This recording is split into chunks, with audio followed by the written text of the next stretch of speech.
Well, good morning and welcome to Daily Focus. I hope that you are enjoying this crisp day in Michigan, and it's acting a lot like fall today, but beautiful.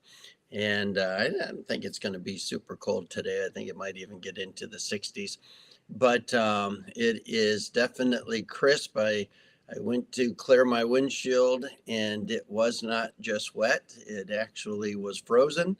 So it must have gotten pretty nippy last night, but we're off and running to another day and hope you are too.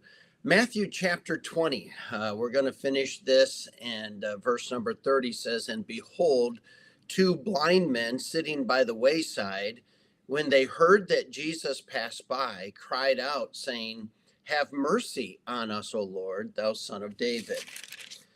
And the multitude rebuked them because they should hold their peace. But they cried the more, saying, 'Have mercy on us, O Lord, thou son of David.'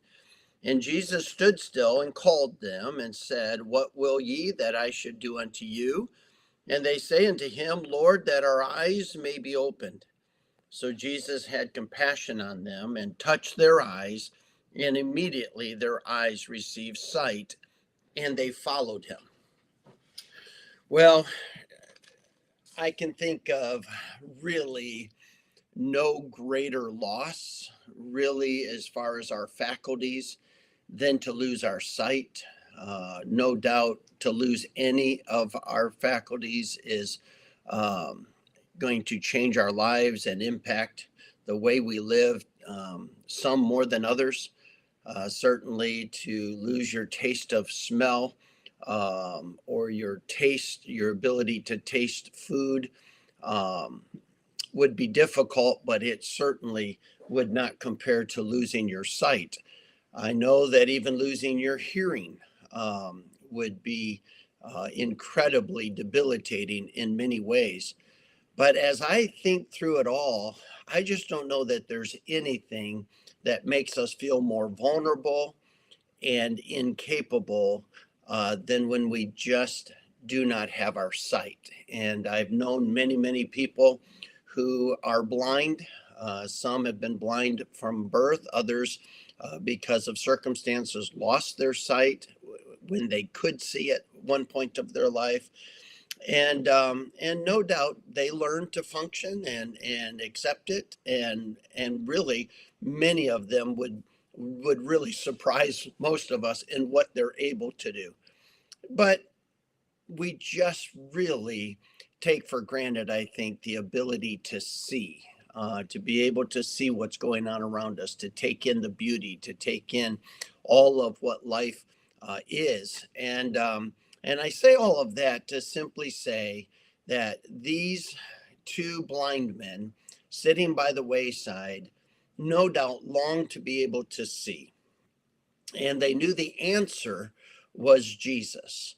Now, when they cried out to him, the multitude was like, stop, you're being a nuisance. He doesn't have time for you, or, what you're asking him to do is too much. It's too astronomical. You're just wishfully thinking.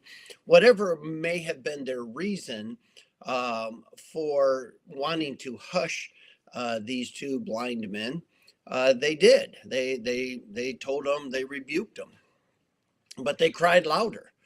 This was, in their opinion, their only chance to see.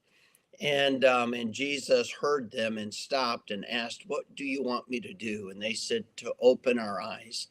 And Jesus had compassion on them and opened their eyes so they could see, and they followed him.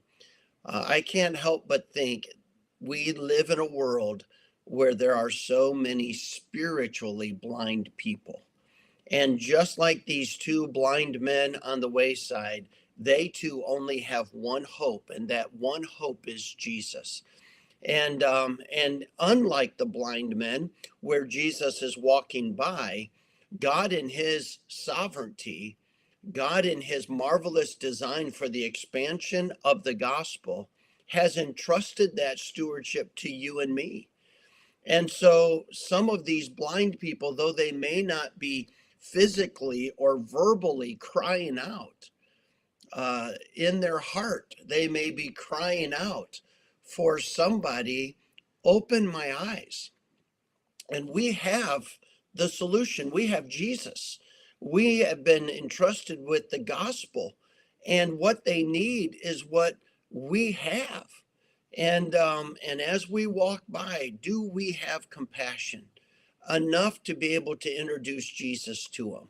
I really believe that Christians need to become more sensitive, more intentional in how we're going to share the gospel and to whom we are. Are we really looking for those opportunities?